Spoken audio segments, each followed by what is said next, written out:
Activate, what is up? Good to see you guys today. It's been a while. Usually I see you guys on Monday. Changing it up a little bit. Good to see you guys on the back end. Saw that functional class was lined up on today's schedule and told myself, man, I got to jump in and be a part of the mix. So hopefully everyone's having a good week, right? Hopefully everyone is happy and healthy and safe, right? That's the most important thing right now. And as always, let's use this opportunity for the next 45 minutes to get together, do some movement, and spend some time on our body, and make it all about us right now for the next 45 minutes, making sure that our body is feeling as best as it can. So, without further ado, today's water sponsor. I know that Coach E has been giving his shout outs, and as always, we're going with Ultimate Rep, baby. Carlsbad Alkaline Water. Been with us through thick and thin, and making sure that they're keeping us hydrated. So big shout out to Carlsbad Alkaline right there. As always, I recommend a towel with us, especially on these functional days where we're attacking our nervous system, we're attacking our end range motion. It does challenge that system. It does force us to sweat, make us move, and it's a little bit more taxing than we might expect. So have that near you as well too. So, with no more talking, let's get to work. First thing we got, let's go hands on our hips. Let's get into our good mornings. Right, slight bend of the knee. We're pushing the hips back. My feet are corkscrewing into that ground, so we're getting a nice big surface area with the feet. Drive the hips forward. Let's go into 5 good mornings. 4 and 5. We'll take that down to a single leg now, right? So we want to let that heel scoop up nice and tall, acting as that counterbalance, little teeter-totter or seesaw, right? A couple different terms, depending on where you grew up. 4 and 5 right here. Once we're done with that right leg, let's switch it over to the left leg. Same rep count, 5 single leg RDLs.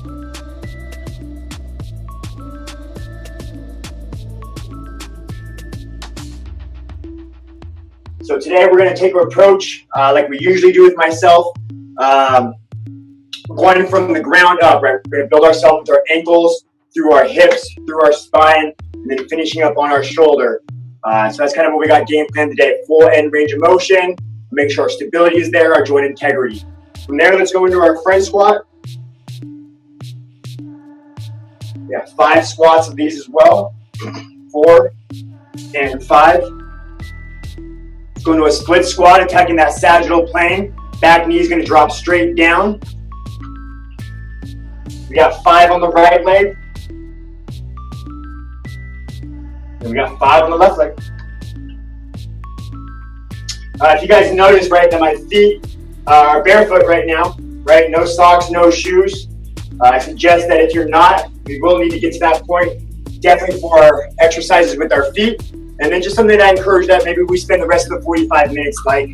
It's real important for our feet to feel the ground, right? Those proprioceptors, having our feet be the first contact with the ground, have the ability to send us either a really strong signal to the brain or one that maybe is not as strong, and it takes a little bit to get a little bit of a while for the message to get there. So whenever we have the ability to be barefoot, not only is it strengthening our arch, but really, really good for our nervous system as well. Awesome. So we just finished our split squat. Let's go into our lateral squat. So let's go legs wider than the shoulders. Let's shift that hip, right? Stretching out that adductor. So we're going to go left to right, and then we're going to push our hips forward. So shift to the right, shift to the left, push the hips forward. Let's hit those 5 times. I know for me, when I push my hips into extension, I definitely feel on the lateral aspect of my hips. 4 and 5. Great. Let's do a couple in place walking stretches. So let's go knee up to our chest. Into our knee hugs. Let's hit 4 each leg. Number 3.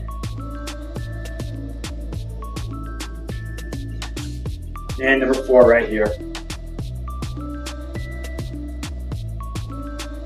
Great, let's go toe up. We're gonna hinge the hip, right? So toe up, hinge the hip. Once I hit my end range of that hinge, if my right leg is in front, I want to take our left side and open up. Exhale that breath as you open. Back up tall. Let's go opposite leg, toe up. Hinge the hip and reach. Exhale that breath as you rotate. We will spend some time later on today addressing that mid-spine, right, the thoracic spine, and trying to get extension through it.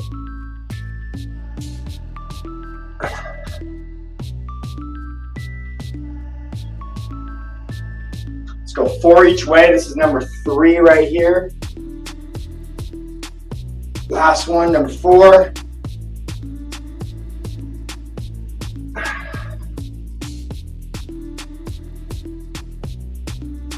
Awesome. Let's test our balance. Let's cross that leg. Sit our hip back into that leg cradle squat. I usually take this hand and just slightly press down on that knee.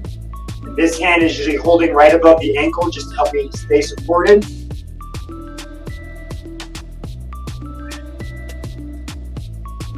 Good. Same thing. Let's get 4 each side.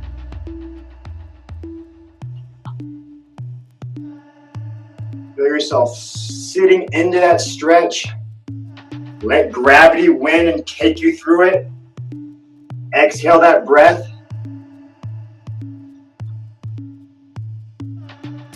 Great. Let's do 1 more each way.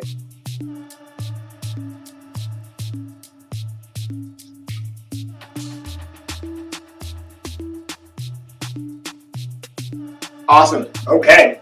So now let's get to work. For the most part, right, we've touched some major joints.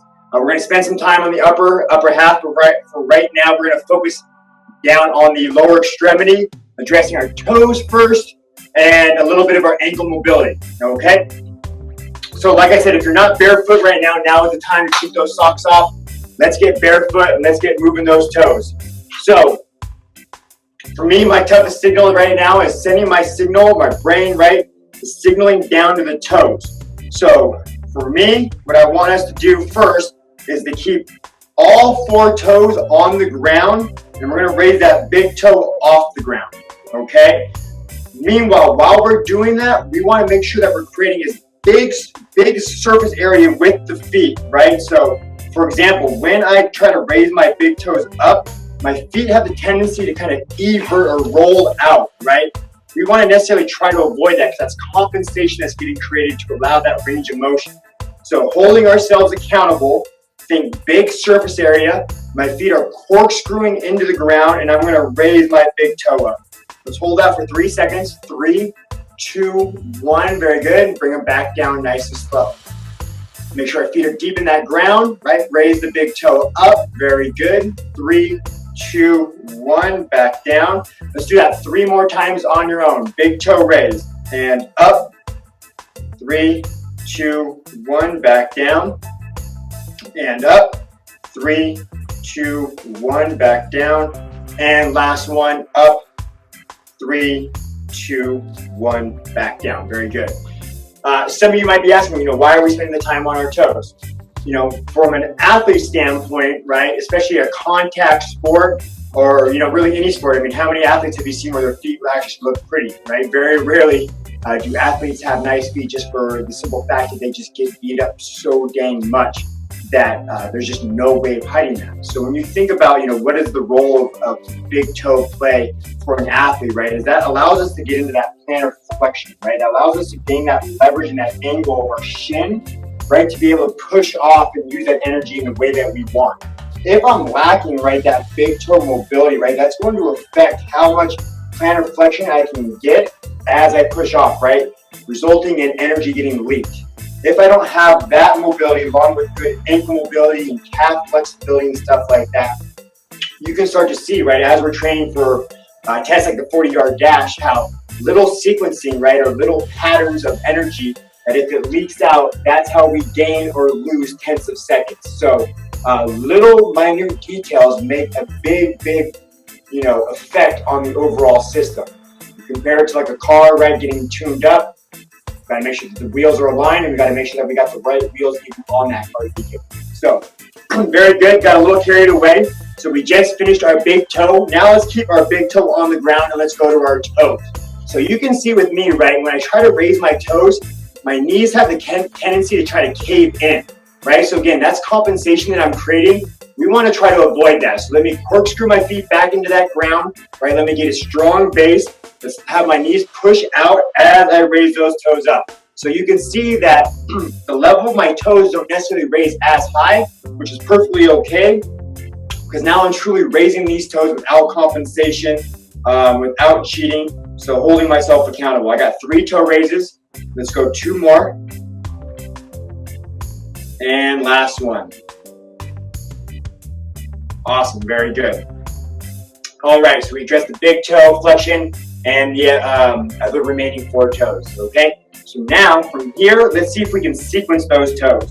So what I want first is I want my big toe to come up first, then the toe right next to it, followed by the toe next to that, followed by the next toe, followed by the pinky toe. So for me, this sequencing as I go in kind of ascending and descending order is very, very tough.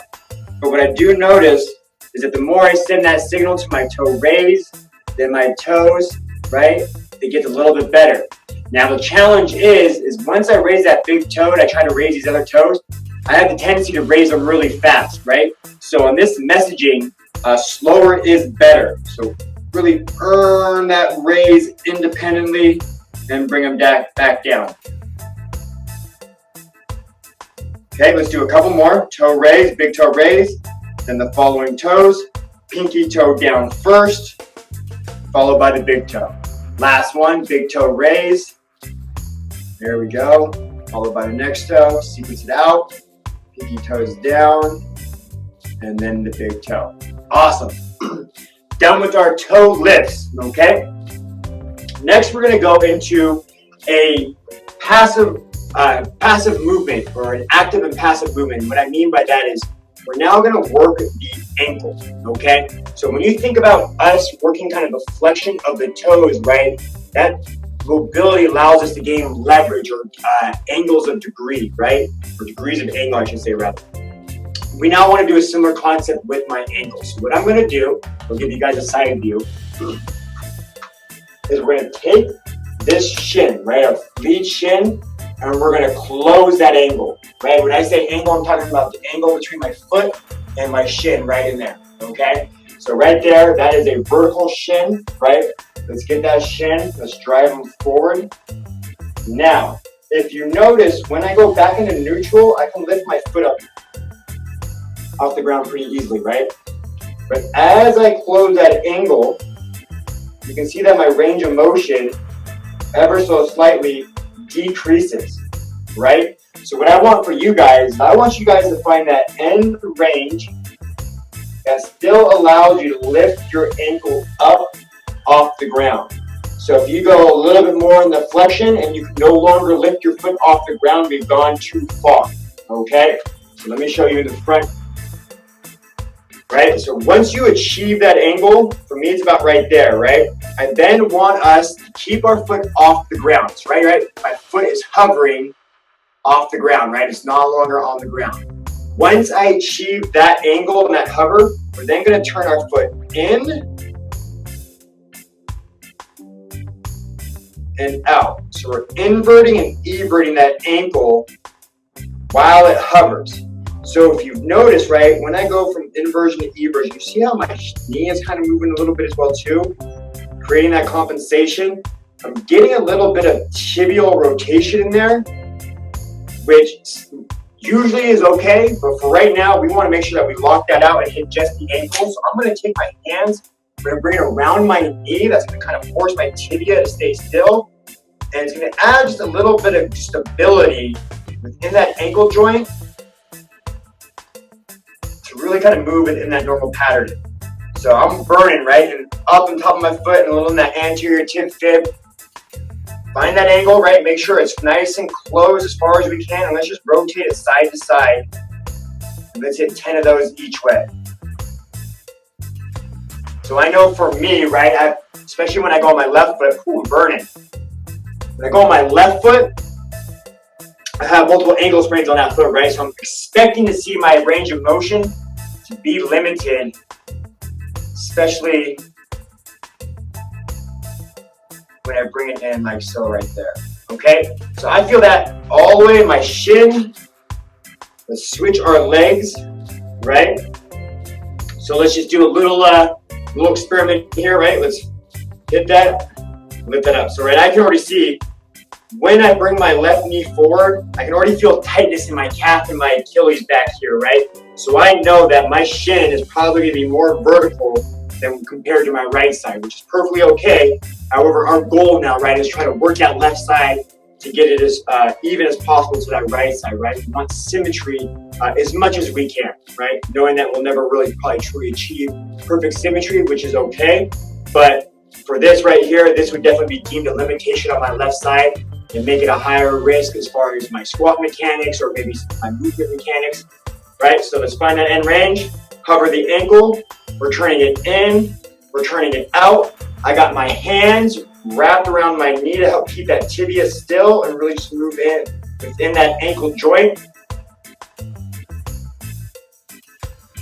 Going 10 of those each way, right? The whole time my foot is hovering off the ground with my heel still in contact.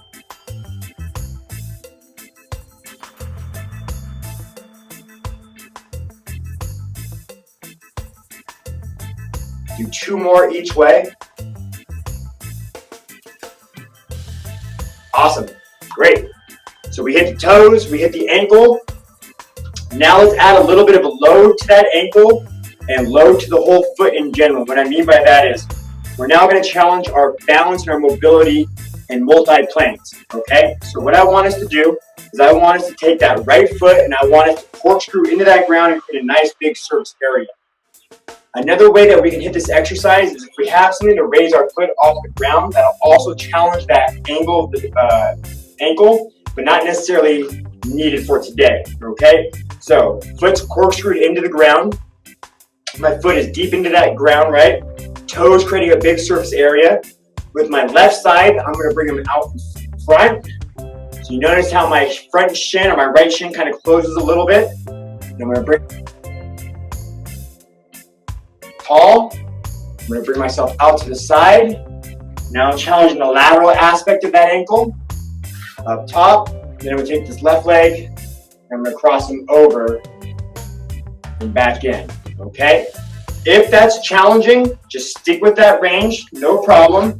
If you feel like we can get a little bit more range, drive that foot out and then bring yourself into extension. Right? Out to the side. And then this last one's a little bit tougher. Cross it over. You're going to go kind of into a side bend. Okay, let's do that one more time on the right leg. Front extension. Out to the side. Side bend. Cross it over. Into that side bend. Good. Let's go left side. Left foot on the ground. Nice and deep. Corkscrew the foot. Bring that right foot out. Ooh, lost my balance. Back in there. Into extension. Good. Out to the side. Do that side bend. Good. Cross it over. Drop the shoulder into the pocket. Awesome. 2 more each way. Extension. Side bend. Cross it over. Drop it down. Good. Some of you guys also might be feeling this in your hip, which is great. Some of you guys might find that in your psoas or hip flexor, which is perfectly okay as well too.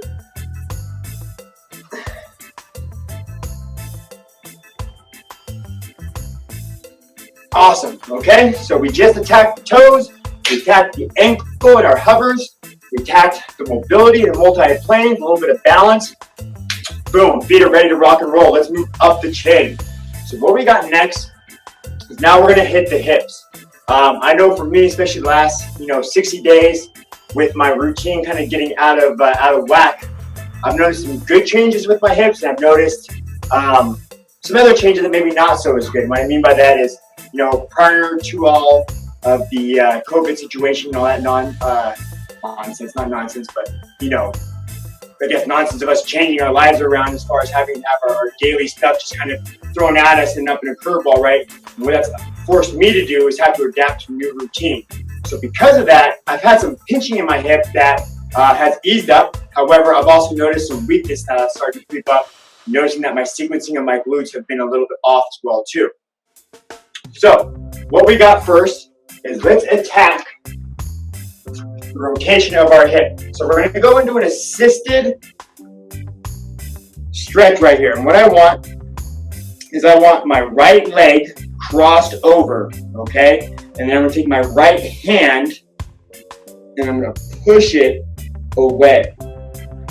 So right now, when I push that guy, I feel tightness in my anterior part of my hip, so like more of my psoas, and I feel tightness on the outside part of my hip, more like my piriformis or my QL. So I'm feeling that both ways. Now what I'm going to do is I'm going to push up against this foot, trying to hit that end range, and then when I let go at about 3, 2, 1, I'm going to try to keep that hip there and maintain that. We're going to hold that for 3, 2, 1, and you can kind of see gravity winning and that joint angle closing. That naturally, right, we're getting a little bit of an eccentric stretch in there. So push that guy away. 3, 2, 1. Maintain that range. 3, 2, 1. Let it come in slow. Let's do 5 total. Push away. 3, 2, 1. Hold. 3, 2, 1. Down slow. 2 more. Push away. 3, 2, 1. Hold. 3, 2, 1. Right? Now keep in mind on this last one, when I'm pushing away, this outside part of the hip, right, should be pulling away too, right? So I should be fighting for that range right there. Just don't let go and let it fall in. Actively pull that guy out, right? So we're actively stretching it. Here's the passive. There's the active, right? So here we go, last one. Push away. 3, 2, 1. Hold. 3, 2, and 1. Awesome. I know for me, my 5th rep has definitely changed compared to my first rep. Let's even ourselves out. Right? Okay, so I know when I just switched, right, I noticed that I felt a little bit of release in my piriformis. That tells me, right, that my butt was definitely tight. Here we go. As you can see, my left internal rotation is not as good as my right side, so my angle's closed already a little bit more. That's telling me that my range is probably going to be not as good. So here, let's push away. Yep, definitely. 3, 2, 1. Release. 3, 2, 1. Good. Push away.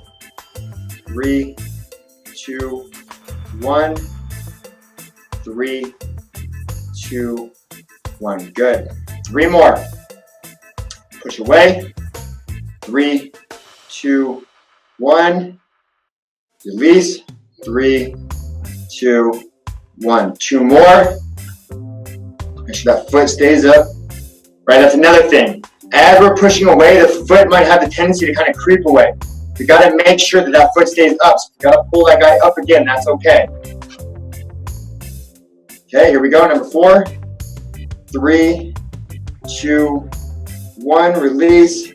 3, 2, 1. Good. Last one. Push away. 3, 2, 1. Release. 3, 2, 1. Awesome. Okay, that should prime us now to put us in a 90-90 position a little bit easier. Oh yeah. Okay, great.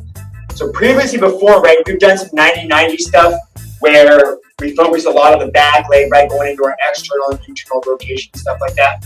Today, let's address the front hip. Okay. So just like with my ankle, where I close the angle, we're gonna do the same thing with my chest. And the angle that we'll be closing, right, is this anterior part of your hip joint right in there. So my hands are gonna go on the ground flat. My back is gonna stay flat, right? So what I want is, when I'm sideways, I don't wanna see my back rounded out, right? Keep that guy flat and then drop him down that way, right? So notice how my spine is still nice and straight, okay? That is first and foremost. Once we're done with that, you can see, right, with my joint angle open right now, I can lift this front hip off the ground pretty easily, okay?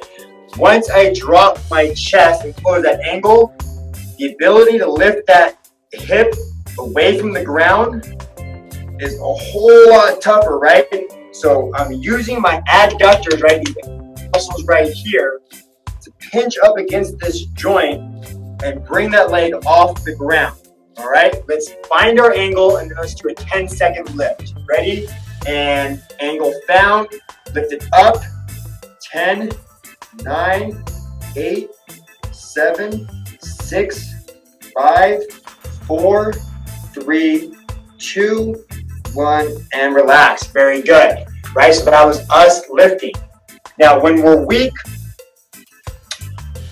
we may be able to lift our knee and our shin off the ground, but sometimes because the foot is the longest part of the lever, the furthest away, right, from our fulcrum, that it lags. If that's the case, bring our chest up and then make sure that the full system is off the ground. Okay, so we just lifted, now let's push. So we're gonna go from using our adductors to our abductors, right, our abductors, pushing into the ground. So think of us trying to take the floor beneath us, push it down and away. Okay, so here we go. Hands on the ground, back flat, chest, drop our chest, and push that front hip into the ground. 10, 9, 8, 7, 6, 5, 4, 3, 2, 1. Great. Let's do that one more time each way. Close the angle. We are lifting now, right, off the ground. Hopefully we can drop our chest maybe just a bit more. Here we go. Back flat. And lift. 10, 9, 8, 7, 6, 5, 4, 3, 2, and 1. Very good. Here we go. Pushing into the ground. Big breath in. Push it into our pelvic bowl. Push that hip down into that mat. 9, 8, 7, 6, 5, 4, 3, 2, 1, and relax. Very good. Okay, next step that we got, we are now going to lift the leg. I want you to pretend like you have a cup right there, something where we're gonna force our leg to hover over something. I'm just gonna use my imagination, but if we have a physical object that does hold us accountable a little bit better. But this is what we've got. I'm gonna raise my hip off the ground. I'm gonna extend my leg. I'm gonna bring them up, over, and then back in, right? So if we had like a mini cup or a cone, ideally we'd be trying to hover that leg over into extension, right? So here we go. Raise the hip, extend the knee, bring them around, back in. If I have to drop my chest back, that's okay, if that allows for better mechanics. The more I can stay upright, or the more I can close, the better. But you notice as I close and I try to extend my knee, I can't keep it straight, so therefore I'm being too aggressive.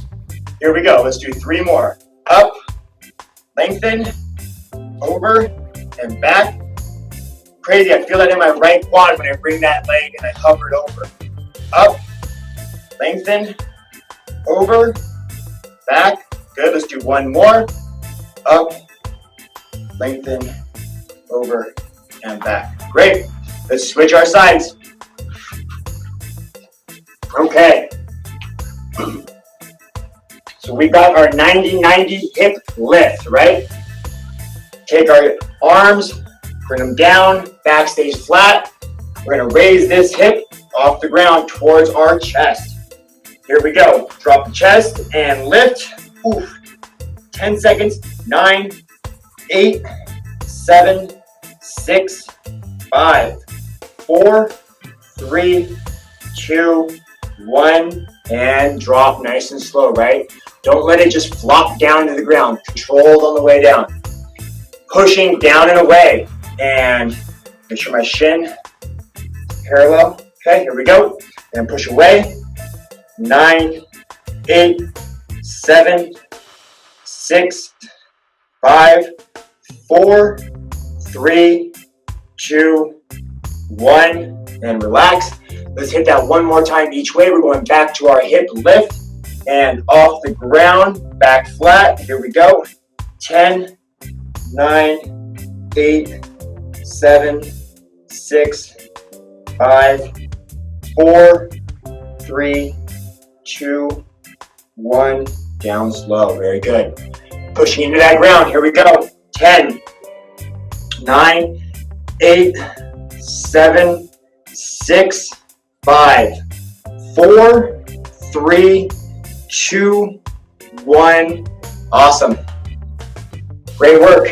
Okay, here we go. Hip lift, knee extension into our hover. Ready? We're up, straight. Oh yeah, definitely different on this side. And back down. Here we go. Up, straight, hover, back down. Good, that's 2. We're going to 5. We got 3 more. We're up, straight, hover, down. On this guy, I feel tightness in my adductor, right? That inside of that leg. Here we go. We're up, straight, over, down. Last one. Up, straight, hover, and back down. There we go. Great work, guys. Give yourself 30 seconds. We just did a whole lot addressing the lower half of our body, right? We went into those toe lifts, ankle hovers, 3-way touch, challenging the ankle mobility. Then from there, we attacked our hips. Right, we went into that sideline position with the passive and active stretch for our hip rotators. And then we challenged them a little bit more, closing our angle, right? Hitting that end range, right? The end range flexion, and then going into our adduction and abduction of our hips in 90-90. So great job right there. We're going to give that lower half a little bit of a rest. And now we're going to address our spine, okay? So as you guys know, right, that midsection is extremely important because it's connecting our upper half and our lower half. And it takes such a beating that a lot of the times, right, especially with the time we lose our posture, it's usually the first thing to go. And then because of that, it forces other things around us to maybe have to work a little bit harder and compensate, resulting in, down the road, some chronic injuries or postural issues and stuff like that as well too. Okay? So what we're going to do next is we're going to pretend. What's the best way for me to show you guys here? We're going to put our knees up at 90, and we're going to pretend like we're pinching something in here, okay? So if you got bony knees like I do, it might be a little bit uncomfortable when the bones are just kind of resting on top of each other, but you'll do your best, right? Ideally, if we have a foam roll, we can put a pinch in here. The main thing and reason why we're doing that is that's going to hold my spine accountable, so that way I'm not rolling back and I'm going to stay true in that kind of perpendicular position and really forced to use that mid-spine to gain that range of motion. So it might be easier actually. Let me show you this way. We'll see how that looks. Okay. So my knees are up to my chest, right? My top arm is resting on my bottom arm. What I want us to do is I want that top arm to drop back. Okay? And where I stop is we're gonna call that my end range. So I don't want us to roll back. And I don't want my knees to lose contact with each other. So for me, we're gonna call that, boom, right there, okay? From here, I wanna take my thumb, and I wanna bring them pointed up near my butt. So I'm keeping that same thoracic angle or extension right through that midsection, but I just took my arm out from my side and brought them down near my butt with my thumb pointed up. From here, keeping this, let's take our arm and bring them into shoulder flexion and then back down. Okay, keep in mind we're keeping the knees pinched and the hip perpendicular to the ground. So if you want, when my thumb's up near my ear, we can go thumb or palm facing me. And then as I bring my thumb down to my pocket, rotate that thumb away from you. So facing you up over your head and facing away from you down near your butt. I know for myself, when I bring my arm up over my head, I feel pretty good tightness in that pec region, right? Coming from my chest into my shoulder, right? I'm pretty tight in there. That's primarily what's restricting me from getting that full flexion into the ground. Let's do a couple more.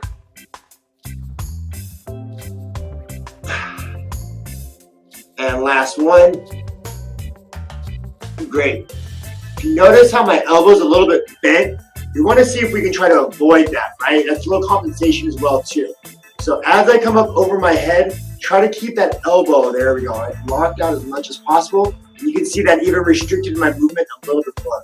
As I bend that elbow, it allows me to cheat and gain that range that maybe necessarily isn't true, okay? So here we go, I'll give you a different view. Knees up to my chest. Up. About to do the right side again, gotta do the left side. Okay? Right, open up. Find that end range.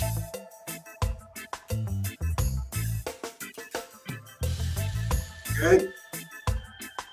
Thumb up facing me, going down. Lock the elbow out. And then back away. Into extension.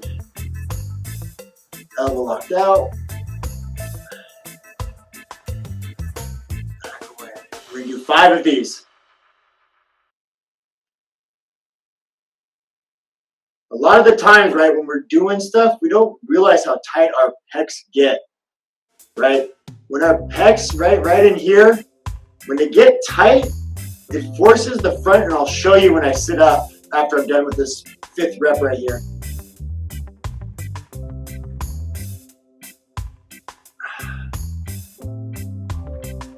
Good. Okay, right? What I'm talking about is right up in here. We're in this upper pec region.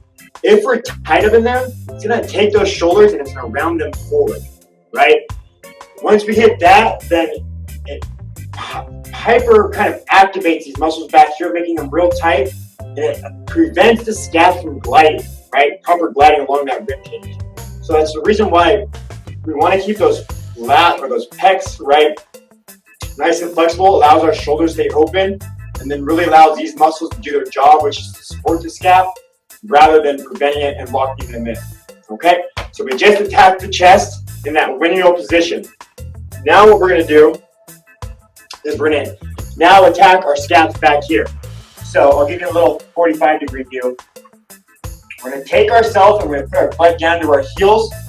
We're going to raise our hands, our palms up, I should say, rather, before we raise our hands. So we're going to reach our fingers as far away as possible, palms facing up.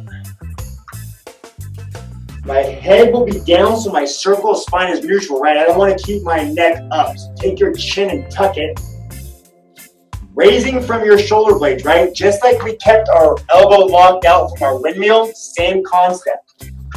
We're going to raise the shoulder blade, and then back down. Alternating raise, back down. Okay, so let's alternate our raises, and let's do 5 of those each way.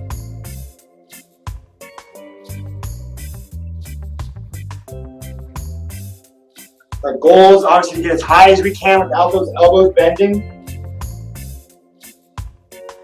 Down nice and slow, right? Don't let gravity win.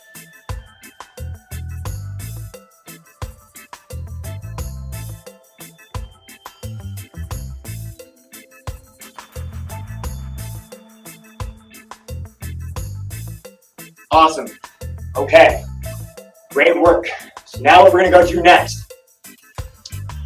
is we're gonna stay in a tall kneel position. We're gonna focus on the scaps gliding like we were just talking about. So we hit them with a little bit of strength, right? A little bit of flexion in there. We hit it with our sideline windmill to make sure that we have the extension through our thoracic spine. Now what we're gonna do is we're gonna put our hands behind our back, right?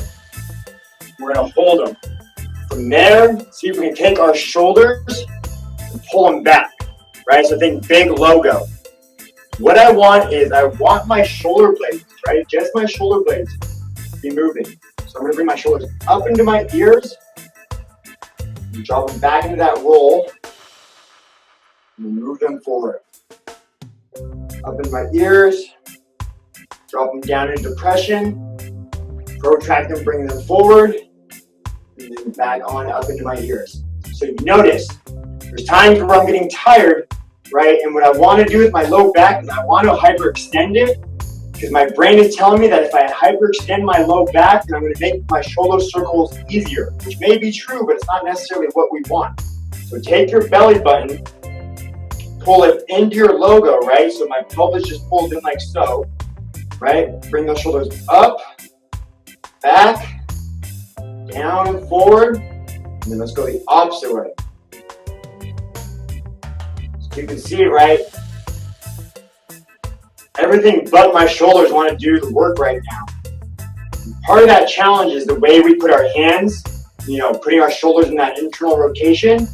Another way that we could do this is put our arms straight, right? And work them that way, which is definitely maybe a regression. It's not a bad thing, but for today's class purposes, I just want to change it up a little bit, right? Let's put our shoulders in this internal rotation. And let's see how well we can really move that shoulder girdle, right? And having that scap glide along the rib cage. So as always, the slower we move those scaps, the better signal we send, the greater range of motion we get. If this gives you pain back here, don't do it back here. Bring them out in front, okay? Awesome job. So we just hit our spine, we just hit a little bit of our shoulders. We got a couple minutes left. Let's just do what we call a plank walk. So this is now going to force our scap to glide along with weight bear. So this will be our third exercise of kind of our shoulder and scap work. What I want is I want my hands on the ground with my chest directly over them, okay? So like so, right? So on a side view, I want you to go from this position to that position. Now I want my right hand to walk up and then my left, right? So now my hands are underneath, or away from my shoulders, I should say. Then bring your left hand back in, the right hand back in. If you notice my feet are about shoulder width apart, that's great as long as my hips do not rock, right? If you feel them rocking, you can go a little bit wider, and that allows you to lock them in a little bit easier. Okay, so let's do 5 with the right hand leading. Now we're going 5 with the left hand leading.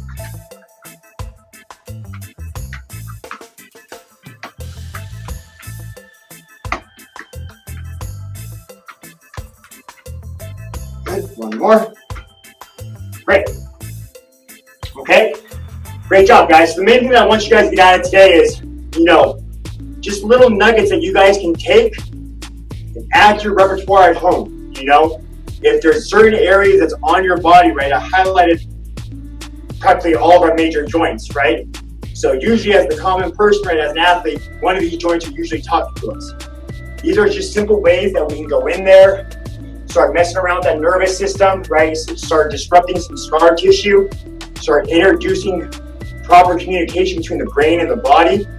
And, that's just repetition. Over time, we need to do that. So that way the brain and the body are on the exact same page. So not necessarily anything too challenging as far as, moving weight or having to, execute a complex exercise, right? A multi-joint exercise. More so that internal discussion or that dialogue with our brain. Making sure that that we're speaking the same language, then the same dialect. Once we get on that same page, our performance increases, injury risk decreases. All right, well, that's today's class. Thanks for joining our functional class today. Always a pleasure joining you guys. I look forward to coming back in the near future. You guys have a great day. We'll see you guys again.